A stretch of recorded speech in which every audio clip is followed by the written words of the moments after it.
Queridos amigos, ¿cómo están? Bienvenidos una vez más. El Instituto Nacional de Desarrollo Jurídico agradece su presencia en el programa Más que Leyes, Educando la Conciencia. Educando la conciencia siempre de la mano de los que saben. Hoy nuestro miércoles de criminogénesis, como siempre haciendo esta mancuerna con el doctor Alejandro Carlos Espinosa, CEO dueño de Criminogénesis. Y hoy estamos de manteles largos porque precisamente Criminogénesis acaba de sacar su revista número 16 y que próximamente vamos a hacer la presentación oficial acá en el instituto, aquí en Insurgentes, y ya les avisaremos, los vamos a invitar.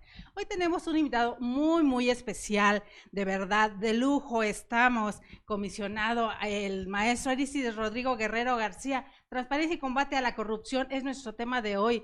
Un cargo bastante importante hablando de la transparencia en nuestro país. Voy a hacer entrega también, queridos amigos, por primera vez aquí en nuestros miércoles de Criminogénesis, un pin, querido maestro, es de Criminogénesis, ahí cortesía de Criminogénesis el doctor, ahí para que por favor nos haga favor de lucirlo en la solapa. Gracias, doctor Alejandro. Los miércoles de Criminogénesis, el maestro Arístides Rodrigo Guerrero García, licenciado, especialista en Derecho Constitucional y maestro por la Facultad de Derecho de la UNAM, cuenta con un máster en Derecho Parlamentario y Estudios Legislativos por la Universidad Complutense de Madrid y diversos diplomados y cursos en materia de derechos humanos, transparencia, rendición de cuentas y datos personales. Actualmente cursa el doctorado en Derecho en la máxima casa de estudios, obviamente nuestra querida UNAM. En el ámbito profesional se ha desempeñado como director de la Unidad de Estadística y Jurisprudencia, director de la Unidad Especializada de Procedimientos Sancionadores, secretario de Estudio y Cuenta, coordinador de difusión y publicación, asesor y secretario auxiliar, todos ellos en el Tribunal Electoral de la Ciudad de México. Fue subdirector de Análisis Normativo de la Dirección General de Política Pública en Derechos Humanos de la Secretaría de Gobernación y asesor de Fondo de Información y Documentación Infotec, Centro Público del Consejo Nacional de Ciencia y Tecnología, el CONACYT. En el ámbito académico, Arístides Rodrigo Guerrero García ha destacado como profesor de la Facultad de Derecho de la UNAM, donde imparte cátedras con temas sobre Poder Judicial, estructura política del Estado mexicano, Derecho Constitucional, Derecho Electoral, Derechos Humanos, y asimismo es columnista en el periódico Milenio y en Foro Jurídico. Ha recibido diferentes premios, distinciones, tales como primer lugar en el concurso de la oralidad en el procedimiento especial sancionador, organizado por la Asociación de Tribunales Electorales de la República Mexicana, el ATERM, en 2018, un reconocimiento por las conferencias en torno a la reforma política de la Ciudad de México, otorgado por el Centro Libanés AC, distinción de la Asamblea Legislativa del Distrito Federal por la participación como jurado en el concurso La Mejor Tesis sobre la Ciudad de México en 2014. El 18 de diciembre de 2018 fue designado por el Pleno del Congreso de la Ciudad de México para desempeñar el cargo de comisionado ciudadano del Instituto de Transparencia, Acceso a la Información Pública, Protección de Datos Personales y Rendición de Cuentas de la Ciudad de México, que es el cargo que ocupa actualmente, que nos viene representando. Gracias por estar con nosotros, maestro. Gracias por aceptar la invitación. Muchas gracias, Delia, por la invitación y muchas gracias al instituto y felicitarlos por ya los años que llevan funcionando y estar difundiendo la cultura jurídica, estarse acercando a este tipo de herramientas tecnológicas que son fundamentales en este siglo XXI. Así es. La transparencia como tema, el combate a la corrupción, que es también como el lema que se enarbola en esta cuarta generación. ¿Cómo llega? ¿Cómo lo vislumbra usted, no solo como académico, sino también como ciudadano? ¿Qué está pasando en nuestro país? Bueno, en doble calidad, en calidad académico y en calidad de ciudadano y comisionado ciudadano, tenemos una labor fundamental en el instituto local. A partir de la reforma constitucional de febrero del año 2014, se fortalece de manera importante a los órganos garantes en materia de transparencia, al propio Info Ciudad de México, que es en el cual yo me encuentro, pero también a los diferentes institutos de transparencia de cada una de las entidades federativas. Y se crea este gran sistema nacional de transparencia. Es decir, se articula de alguna manera el trabajo que realizamos todos los institutos de transparencia para un fin común. No significa que no estuviéramos articulados. Sí había una articulación, pero ahora es una articulación institucional y constitucional, la cual se consolida también con el Sistema Nacional Anticorrupción. Es lo que le iba a preguntar. El Sistema Nacional Anticorrupción, ¿cómo se logra esta convergencia? ¿Cómo se logra hermanar para que de alguna forma todas las entidades federativas vayan en un solo cauce? Hay tres grandes sistemas: el Sistema Nacional de Transparencia, el Sistema Nacional de Combate a la Corrupción y el Sistema Nacional de Archivos. Son tres grandes sistemas que confluyen a su vez. El objetivo de esta reforma constitucional, tanto la de 2014 como la del 27 de mayo del año 2015, es precisamente lograr una articulación entre diferentes entes de gobierno a nivel intranacional, es decir, en cada una de las entidades federativas, pero también una coordinación con los entes de orden federal, bueno, más bien ahora de orden nacional. A partir de estas reformas también se empiezan a impulsar leyes de carácter general, sustituyendo a leyes de carácter federal. General para abarcar tanto entidades federativas como a la federación y de una manera empezar a realizar un trabajo conjunto. ¿Cómo lo hemos estado haciendo? Tenemos habitualmente sesiones en el INAI y es en el propio INAI donde vamos impulsando diferentes acciones conjuntas. Hace poquito hemos tenido aquí diferentes académicos de diferentes materias y demás, preguntando alguna vez me decía, algunos estaban quejando que no es lo mismo. Hace 8 días precisamente teníamos por aquí al maestro Adolfo y nos decía, yo he solicitado también como periodista jurídico, alguna información y últimamente me la están negando a comparación de antes. ¿Está sucediendo esto? ¿Esta queja pudiera ser cierta? Existe incluso, en caso de que algún ciudadano o alguien de tu público se enfrentara ante este tipo de situaciones, existe el recurso de revisión. Cualquier ciudadano podría presentar una solicitud de información vía sistema. Hay 3 mecanismos para presentar una solicitud: vía internet, vía telefónica o vía presencial. Sí cabe resaltar que la solicitud de información para presentar una solicitud de información no se requiere acreditar interés jurídico alguno, es decir, no es necesario cualquier ciudadano, es más, con un seudónimo. Si ingresa una solicitud por medio de internet, pues tenemos como cliente frecuente a un señor llamado José José, por ejemplo, ¿no? Sí. Que en realidad sí, naturalmente no es José José, pero utiliza como seudónimo José José y puede presentarlo cualquier persona con cualquier seudónimo. A su vez, en caso de que alguno de los sujetos obligados, por sujetos obligados me refiero a gobierno, partidos políticos, sindicatos o cualquier ente que ejerza recursos públicos, si no llegaran a responder, pueden interponer ante nosotros, Instituto de Transparencia, un recurso de revisión para que de esta manera nosotros ordenemos al sujeto obligado que proporcione la información que nos está entregando. Y en dado caso que aún cuando se diera una ordenanza como la que usted menciona, aún así el ciudadano no se siente conforme con la información que le dan, ¿todavía hay un recurso más? Sí, el ciudadano, hasta que se sienta conforme con la respuesta que emita el sujeto obligado, es que culmina esta cadena. Ahí sí es importante señalar que en el recurso de revisión, en la resolución que nosotros instituto realizamos, ordenamos de manera contundente qué es lo que debe entregar el sujeto obligado. Y en caso de no entregarse, ya es que pueden incurrir en alguna sanción.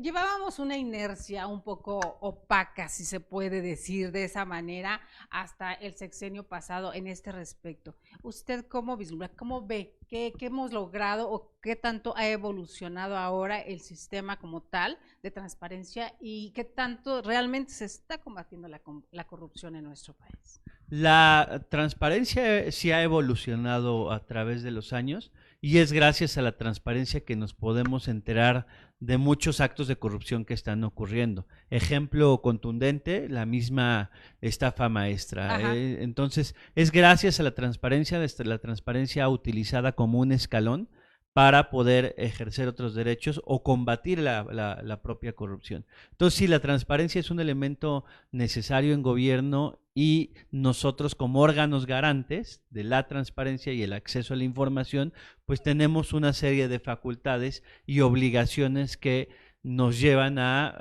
potenciar este derecho del ciudadano. Hay algunos otros elementos de los que el mismo sistema se nutra para poder investigar y llegar a solucionar un caso que sea muy complicado, muy difícil de encontrar la respuesta que tienen que dar al ciudadano. En cuanto a respuesta, sí es generada directamente por el propio instituto. Bueno, la respuesta no, más bien la resolución al Ajá. recurso de revisión, porque la respuesta la da el sujeto obligado, que es Ajá. quien detenta la información. Okay. Ahora bien, ¿qué tantos elementos hay dentro del propio sistema de combate a la corrupción? Nosotros, Info, somos solo uno de los elementos, de los entes que lo Ajá. integran, porque también está un comité de participación ciudadana y es ahí donde encontramos la participación de la ciudadanía. Tenemos participación del Tribunal de Justicia Administrativa de la Ciudad de México, Sí. hay participación de la Auditoría Superior de la Ciudad de México y así es una serie de articulación entre diferentes entes, algunos autónomos, algunos encargados de Contraloría, otros tantos ciudadanos, en donde se va a encargar este sistema local precisamente del sistema de combatir la corrupción. Y digo se va a encargar porque aún no se instala. En la Ciudad de México apenas se está conformando el propio sistema, está en este momento abierto el proceso de selección del Comité de Participación Ciudadana. ¿Y qué podemos esperar entonces? ¿Qué, como ciudadanos, qué más podemos esperar o qué podemos pedir? ¿Qué pudiéramos? ¿Cuáles serían los cauces idóneos para exigir o para pedir en incluso rencor social que se ha ido acumulando durante todo este tiempo? Pareciera que con este cambio que se vislumbraba, todo el mundo quiere o exige un respuestas inmediatas, pero sobre todo que sean palpables, que sean verídicas. Claro, respecto a transparencia, ¿qué puede pedir el ciudadano? Ujú. Lo que se le ocurra pedir al ciudadano. Ajá. Hay una serie de obligaciones comunes. Las obligaciones comunes se encuentran estipuladas en el artículo 121 de la Ley de Transparencia Local y ahí se puede observar fracción por fracción cuál es la información que deben tener pública los sujetos obligados, cómo lo puede ser el directorio de los servidores públicos, Ajá. cuáles son los currículums que sustentan el que estén en ese puesto, cuál es la remuneración que tienen los servidores públicos, remuneración completa incluyendo bonos, etcétera. Ajá. Entonces son elementos que va teniendo el ciudadano y que son obligaciones comunes. Adicionalmente, estas obligaciones comunes que deben estar públicas en los portales de internet de los sujetos obligados, llámese, insisto, gobierno, alcaldías, etcétera, que debe estar pública en las páginas de internet, el ciudadano puede ingresar solicitudes específicas. Una solicitud específica, por ejemplo, cuánto costó el realizar determinado evento. O Si determinada se lleva, obra o determinada en su colonia. obra, en qué colonia, etcétera. Esas ya son preguntas que puede realizar de manera específica el ciudadano y que lo ideal es que el propio gobierno, una vez que se las pregunta el ciudadano, ya las cuelgue en la página de internet. A eso se le llama transparencia proactiva. Ah, ok. Por aquí tuvimos también a un empresario en un miércoles de Criminogénesis, precisamente, el licenciado Manuel Sarquís. Él, como el dueño, el CEO de BIL, Buró de Investigaciones Legales, nos decía sobre esta herramienta que él ostenta, que él tiene, que muchas veces le había incluso ofrecido a gobierno, a la política pública de manera gratuita y no se había aceptado. Una herramienta como esta, de esta naturaleza, que en 2 minutos hace una revisión de 400 millones de casos que han sucedido desde el 2008 a la fecha. Algo como esto, ¿por qué desde el gobierno no se pudiera tener? Digo, si se puede tener de manera privada en una empresa mexicana, ¿por qué desde el gobierno pudiera haber algo semejante? Claro, desconozco la herramienta, tendría que conocerla. Ahí sí es importante también señalar que hay un elemento indispensable que es la protección de datos personales. Sí, así es. sí hay que hacer uso de las tecnologías, Ajá. totalmente de acuerdo. Sí hay que empezar a innovar, totalmente de acuerdo, pero no por estar potenciando el derecho a la transparencia, estemos vulnerando el lado contrario, que es la protección de datos personales. Y toda esta información, datos personales, me refiero a toda aquella información que hace identificable a un sujeto, como lo puede ser pues el domicilio, el número telefónico, diferentes aspectos que pueden que no son públicos, ¿no? Claro. Que no son necesariamente públicos. Entonces, no sé si este tipo de herramientas pudieran generar una vulneración de datos personales, pero creo que construyéndola valdría mucho la pena hacer uso de ellas. Insisto, desconozco esa herramienta de la que me platica. Habría que conocerla. Habría que conocerla. No se refiere a eso, sino se refiere a todas las incidencias legales y demás que un sujeto puede tener a lo largo de toda su trayectoria, ¿no? Hablando incluso para llegarse de personal adecuado a las empresas y demás, porque digo, empresas multinacionales son clientes de ellos. Hay una situación interesante, ahorita que hablaba sobre la situación de las investigaciones, por ahí yo veía en un periódico, creo que en El Financiero, El Economista, hablaban sobre esta especie de calificadora que es Deloitte para en el gobierno, donde se hacen investigaciones de algún tipo y es como dar el aval de una persona o de una empresa para licitaciones y demás. Por ahí pusieron en tela de juicio la transparencia real de lo que se estaba haciendo por contubernio y demás, como que fue así un poquito complicado y difícil. ¿Hasta dónde para lograr una licitación también se llega de la transparencia completa de una empresa para no tener problemas como lo que está sucediendo ahorita, que nos dicen que está en investigación quien provee de medicamentos para los niños de cáncer y eso que está ahorita en redes sociales y que lo tienen en stand-by porque están comprobando algunos ilícitos en este caso? ¿Qué podríamos hacer al respecto? Claro, ahí hay dos temas y lo podríamos vislumbrar de dos aspectos, que es sí el órgano interno de control de cada uno de los entes y ya tendrán las respectivas responsabilidades administrativas. Pero por el otro lado, nosotros como órgano garante es cuando la ciudadanía puede allegarse de algunos elementos para determinar si se está cometiendo algún acto de corrupción o no. Por ejemplo, pueden preguntar cuánto costaron la compra de determinados medicamentos, etcétera, y ya es que el ciudadano podrá ir valorando si tienen un precio sobreinflado y de esta manera ir llevando una línea de investigación ciudadana, algo así como una Contraloría Ciudadana, pensar en que el ciudadano sea quien esté con la lupa revisando qué es lo que está haciendo gobierno y que gobierno a su vez facilite toda esta información. ¿Y cómo facilita esta información? Pues directamente a través de las obligaciones comunes, pero también a través de preguntas directas que pueda hacer el ciudadano por los 3 medios que ya comenté hace un momento. ¿El papel que les corresponde a ustedes es complicado? ¿Lo siente usted que sea un poco o mucho complicado o es fundamental también en esta impartición de justicia o en esta búsqueda de transparencia para combatir la corrupción? Pues creo yo que es indispensable. Los organismos constitucionales autónomos, tanto nacionales como de la Ciudad de México, llegamos para quedarnos y llegamos para quedarnos por la necesidad de especialización en determinados temas, en este caso la transparencia, el acceso a la información y la protección de datos personales, sumado a la rendición de cuentas. Y entes que no dependamos de ninguno de los poderes tradicionales, del Ejecutivo, del Legislativo, ni del Judicial, sino que contemos con la propia autonomía constitucional y de esta manera nos permita, de manera totalmente imparcial, poder ir determinando qué sujeto obligado, cuál de los 3 poderes está cumpliendo o incumpliendo. Sería una incongruencia que el órgano garante dependiera del Poder Ejecutivo, del Poder Legislativo, del propio Poder Judicial. Sería como si fuéramos juez y parte. Entonces creo que la autonomía constitucional es uno de los elementos esenciales que tenemos los órganos garantes. Esta autonomía que es esencial también me he preguntado, o muchos de nuestros asiduos visitantes a nuestra página se han preguntado respecto a la corrupción. En el estándar que se maneja a nivel mundial, México siempre ha estado en los lugares más complicados, más difíciles referente al tema de corrupción. ¿Qué podemos hacer para poder subir algunos escalones, para poder ir limpiando un poco la casa, como decía el presidente cuando estaba en campaña? ¿Qué podemos hacer? México está, si no me equivoco, en el lugar 138 en cuanto a uno de los países más corruptos.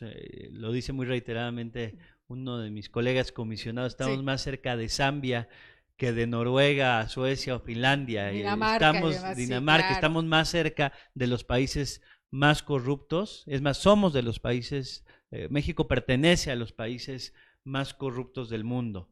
Y ese es un tema en el que necesariamente se tiene que trabajar a partir de la cultura. El otro día escuchaba en un foro que señalaban cómo a partir de una generación se puede ir rompiendo con una tradición negativa. El ejemplo concreto fue la protección del medio ambiente. Así es. Hace 20 años, 30 años, pues era muy común estar viendo que tiraban colillas a la calle o la lata del refresco, Los etcétera. chicles. Y poco a poco vamos viendo que estas generaciones empiezan a tener una preocupación más, y se empieza a poner incluso hasta de moda la protección del medio ambiente o de los animales dejar también, de los animales, dejar de utilizar popotes, etcétera, ¿no? Sí, claro. Empieza a visibilizarse el tema. Así como ocurrió con el medio ambiente, lo mismo creo que puede ocurrir con el combate a la corrupción. Empezar a arraigar una cultura en México en donde el ciudadano tampoco sea partícipe de este eslabón de corrupción que existe en México. Sí, por un lado, con castigos ejemplares, creo que sí es necesario para servidores públicos que están cometiendo actos de corrupción. Pero por el otro lado, empezar a arraigar una cultura en el ciudadano en el que no sea copartícipe. No sea copartícipe, exactamente. Hay ahora con las redes sociales que tenemos la oportunidad de abrir una ventanita y asomarnos a todo lo que sucede en el mundo. Estos ejemplos como el de Singapur, que era uno de los países más corruptos y llegan y literal cortaron cabezas, o lo que hacen en China de cortar cabezas y sentenciar a muerte a los corruptos. De repente la gente se puede radicalizar una opinión al respecto de lo que sucede, pero hasta donde también decía el castigar la corrupción desde la política pública, creo que sería esencial para poder permear en esta nueva visión o nueva forma de hacer las cosas también con el ciudadano. Muchas veces aquí fomentamos mucho la cultura de la denuncia y la denuncia, seguirla hasta las últimas consecuencias, pero llegamos y nos topamos contra un ministerio público que traspasando esa puerta pareciera que existe, simplemente la presunción de inocencia se termina. ¿Qué podemos hacer para llegar hacia allá? ¿Sí tiene desde la política pública cualquiera de los tres poderes ejercer más presión para que el ciudadano palpe esa necesidad, esa justicia que necesita? Sí creo que son necesarias las políticas públicas, sí creo que es necesario siempre estar incluso evaluando qué tanto está funcionando diferente ente, en este caso concreto pues el propio Ministerio Público. También creo que hay que abrir las instituciones y hay un concepto que inició denominado gobierno abierto, pero ya se ha extendido a los demás ámbitos. Gobierno abierto pensado en el Poder Ejecutivo, pero ya se ha abierto y se ha logrado llevar al legislativo, denominado Parlamento Abierto, pero también al judicial. Creo que ahí es bien importante empezar a implementar un modelo de justicia abierta, en donde el ciudadano puede estar vislumbrando cada una de las etapas de manera muy transparente, cómo es que el juzgador está llevando a cabo su trabajo. Pero con justicia abierta también referirse a un lenguaje mucho más ciudadano. Es decir, es muy común que nosotros como abogados estemos utilizando palabras hasta en latín y luego muy técnicas y luego el ciudadano no se entera ni qué dice ni si ganó o perdió, ¿no? En un juicio. Entonces que la propia sentencia, en el caso del Info, nuestra propia resolución desde el inicio señale cuál es el sentido de la resolución. Creo que eso es fundamental. La justicia abierta en caso del Poder Judicial, gobierno abierto en caso del Poder Ejecutivo y parlamento abierto en el caso del Poder Legislativo. Con esta figura de amparo, hemos visto que muchas veces para todo ya se utiliza, incluso para cosas que no debiera, ¿no? Se utiliza de alguna forma. Hay empresas o personas físicas que en algún momento se han amparado para que no vayan más allá y no poder rendir o verla, que sea la transparencia total como se requiere. Hay empresas que se hayan amparado. Sí, naturalmente el amparo pues es una figura que se llega a utilizar en diferentes materias, ¿no? Y probablemente alguna empresa llega y puede señalar que hay determinada información que no puede abrir. no puede Ojo, aquí sí es importante señalar por que nosotros favor. como órganos garantes locales Ajá. no nos encargamos de cuidar y velar el derecho de acceso a la información respecto de los sujetos obligados, es decir, llámese gobierno. En el ámbito federal, el propio INAI, tanto en materia de transparencia como en protección de datos personales, tiene mayores competencias respecto a particulares. Entonces, por ejemplo, y me voy a un caso concreto de una empresa que esté violentando la protección de datos personales y esté transmitiendo la información de la ciudadanía. Ahí es el INAI quien impone la sanción. Es una competencia meramente federal. Uh-huh. ¿Y qué más pueden hacer? ¿Cuáles serían otros de los atributos que el INAI o Info tuviera para ayudar a que la transparencia sea total? Insisto, son INAI e Info Ciudad de México, Ajá. 4 elementos: transparencia, acceso a la información, protección de datos personales y rendición de cuentas. Respecto a transparencia, resolvemos recursos de revisión cuando el ciudadano presenta una solicitud de información y el gobierno no se la quiere entregar. Okay. Pero adicionalmente llevamos a cabo labores de capacitación.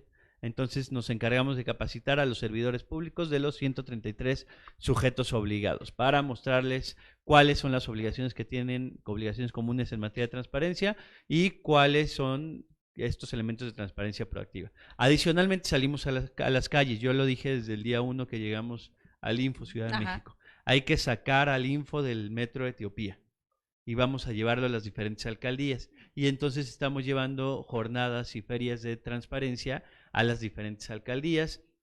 Ya estuvimos en Álvaro Obregón, ya estuvimos en Cuauhtémoc, ya estuvimos en Miguel Hidalgo, ya estuvimos en Azcapotzalco, próximamente vamos a estar en Iztacalco y en Coajimalpa. Es decir, acercar a la ciudadanía a los propios sujetos obligados, porque cada uno de los sujetos obligados monta un stand y les muestra qué es lo que está haciendo y qué actividades realiza cada uno de ellos. Entonces, ¿qué estamos haciendo? Acercar a la ciudadanía a la transparencia. Informarles primero qué es lo que tenemos que hacer, porque a veces confundimos los organismos. Parece que a veces hay tantos que a veces no sabemos a cuál acudir. Y a veces en vez de acudir a Conducef, por poner un ejemplo, nos vamos a Profeco y no, pues aquí no es, tiene que ir a otro. ¿Cómo podemos, esa cultura cívica, esa cultura que necesita también de educación, en este caso la Ciudad de México, cómo podemos hacer que nos concienticemos todos? Sí, coincido plenamente en la labor de difusión. En la labor de difusión de las propias instituciones, de qué y para qué sirven las instituciones, porque a final de cuentas vivimos de los recursos públicos, vivimos de los impuestos. Bueno, las instituciones viven de los impuestos y el ciudadano quiere ver reflejado en qué se están gastando estos impuestos. Y es entonces donde cada una de las instituciones pues necesariamente tiene que difundir cuáles son las tareas que realiza. Y en el caso del Info Ciudad de México, insisto que lo hacemos saliendo a las calles o lo hacemos a través de nuevas tecnologías, difundiendo videos, etcétera.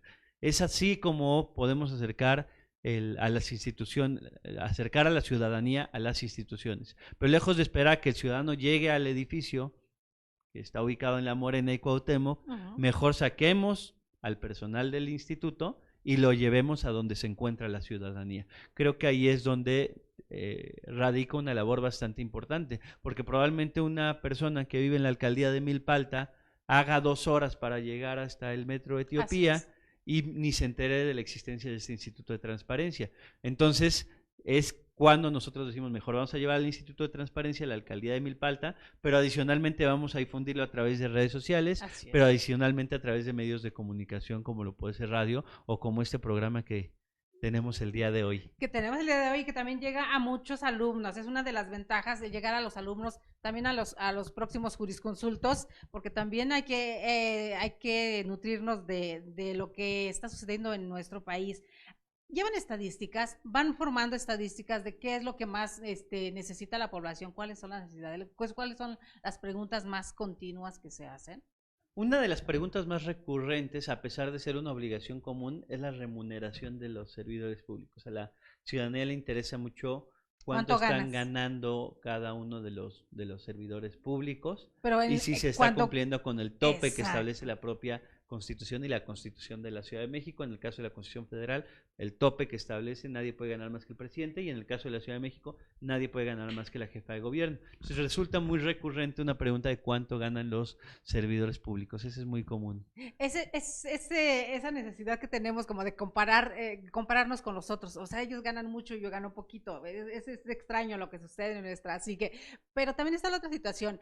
Antes pasaba que te dan un dato de cuánto gana tal, pero entre bonos, entre prestación de aquí, entre la dieta, o sea, va incrementando y a veces sobrepasa por mucho o dobletea o más el sueldo que aparece en el recibo de nómina, por llamarlo de una manera. Entonces, ¿ya se está erradicando esta forma o todavía sigue un poco por ahí? Sí, de hecho el publicar la remuneración de un servidor público implica publicar todo, Ajá. hasta si tiene vales de despensa, si tiene algún tipo de bono, etcétera. Toda prestación económica debe reflejarse en esta obligación común de materia de transparencia, y en caso de que el ciudadano la solicite, se le debe entregar completamente.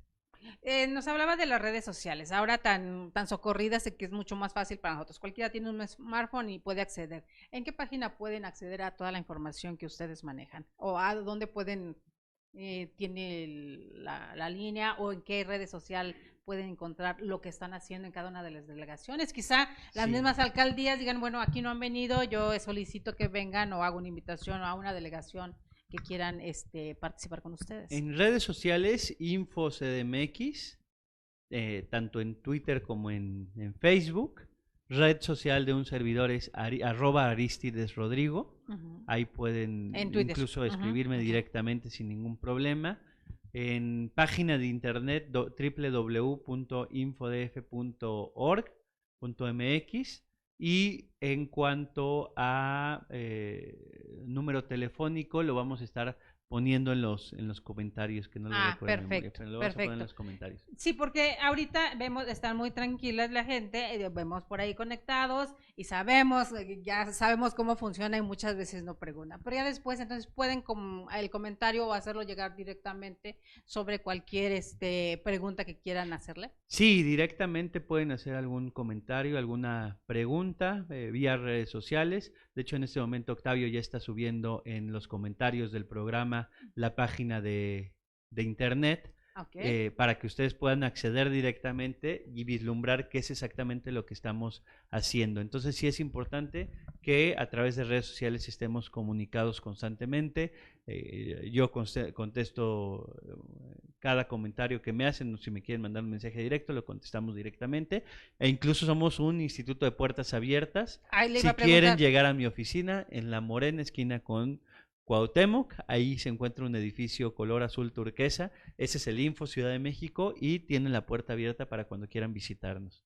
¿Qué tan importante es la retroalimentación? Todas las dudas y cuestionamientos que tiene la ciudadanía, ¿en cuanto ayudan también al instituto como tal? Claro que sí, la retroalimentación es fundamental. El hecho de que la ciudadanía esté de manera activa preguntando o a su vez evaluando lo que estamos haciendo, yo creo que es 100% válido y es muy sano para una democracia que la ciudadanía esté evaluando y diciendo si me representa o si está haciendo la tarea por la cual se le encomendó a un representante popular en concreto, o nosotros como autónomos, si están los órganos constitucionales autónomos cumpliendo con su labor y con la especialización en la materia que les corresponde.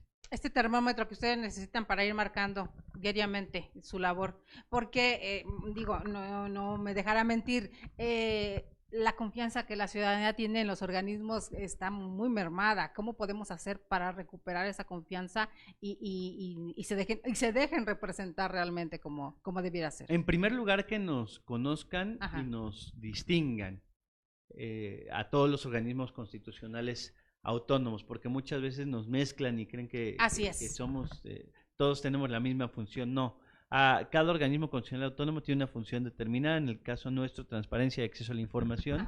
También distinguirnos, si bien trabajamos de manera conjunta y muy coordinada con el INAI, nosotros no somos el INAI, nosotros somos un órgano garante de orden local, aunque sí tenemos mucha relación con el INAI y hay un excelente trabajo con el doctor Francisco Acuña, pero así como ya conocen al INAI, creo que también es importante que conozcan al Info y sepan que somos el INAI, pero en la Ciudad de México, es decir, el Info Ciudad de México. Así es, queridos amigos. Entonces, tenemos el tiempo, nos han visto hablar sin parar, pero tenemos el tiempo contado porque precisamente el maestro tiene sesión en un rato más, ¿verdad? Entonces, pues lamentablemente el tiempo se nos va rapidísimo, íbamos a estar nada más media hora y ya nos colgamos un poquito. Por aquí, queridos amigos, comisionado ciudadano del Instituto de Transparencia, Acceso a la Información Pública, Protección de Datos Personales y Rendición de Cuentas de la Ciudad de México, el Info. Ya tienen toda la información, queridos amigos. ¿Qué es lo que quieren saber? ¿Qué quieren preguntarle? Ya lo dijo que él contesta todos sus cuestionamientos directamente o pueden visitarlo directamente en la oficina. Cualquier otro cuestionamiento, háganoslo llegar también a nosotros, que nos dará mucho, mucho gusto tener esta interacción que es tan necesaria, sobre todo ahora y tratándose de transparencia y hablando de sistema anticorrupción en nuestro país, porque nos toca la parte, como sociedad nos toca poner esa otra parte, no queremos que lo hagan todos los organismos y toda la política pública sea nada más de allá para acá, ¿verdad? Sí, es un trabajo conjunto, invitarlos insisto, a que nos visiten. Como bien lo dices, tenemos sesión pública justo el día de hoy en un momento más. Invitarlos a las sesiones públicas, pueden acudir, insisto, muy cerca del Metro Etiopía, La Morena y Cuauhtémoc, pueden acudir y entrar a la sesión pública y ahí de manera directa también platicar con nosotros si hay alguna pregunta, algún cuestionamiento, alguna observación, alguna área de oportunidad en la que podamos trabajar, y muy agradecido con la invitación al programa, muy agradecido con Criminogénesis. Pues muchas gracias, maestro Arístides Rodrigo Guerrero García. De verdad, queridos amigos, que los servidores públicos, quienes están del otro lado, quienes nos pueden dar luz en cualquiera de nuestros cuestionamientos y preguntas, acepten estar con nosotros y que tengan esta disponibilidad. Yo creo que es uno de los primeros pasos que como ciudadanos necesitamos, ir reinstalando esa confianza para poder sacar el país adelante, porque nos toca a todos. Claro, totalmente de acuerdo. Es una corresponsabilidad como instituciones y como ciudadanía trabajar de manera conjunta. Pues muchas gracias, de verdad, muchas gracias, maestro, por su tiempo. Gracias, queridos amigos, gracias al doctor Alejandro Carlos Espinosa, por ahí a quienes estuvieron conectados. Octavio Patiño Muñoz nos pone el teléfono de info, 56 36 21 20, queridos amigos, que se los vamos a compartir también a quienes ustedes necesiten, y por ahí vamos a compartir también la página, vamos a sacar los links para darles la información y ponerla aquí en nuestra página de Más que Leyes. Tengan una tarde excelente. Gracias, doctor Alejandro Carlos Espinosa. Gracias a Criminogénesis, que como les decía, estamos de plácemes por el número 16, porque habla sobre los adolescentes. En Justicia Penal y Adolescentes, nada más y nada menos toca esos temas en el 16, y ya les estaremos informando quiénes de las plumas que escriben magistralmente en Criminogénesis estarán en un miércoles de Criminogénesis para compartir el artículo que nos trajeron en el número 16. Tengan una tarde excelente. Soy Delia Linares Alvarado, y a nombre del Instituto Nacional de Desarrollo Jurídico, a nombre del doctor Anatolio González Emigdio, rector de la Universidad de INADEC, y a nombre de los que hacemos Más que Leyes, educando la conciencia, gracias, buena tarde, gracias, maestro. Muchísimas gracias, y gracias al doctor Alejandro Carlos también. Gracias. Hasta luego.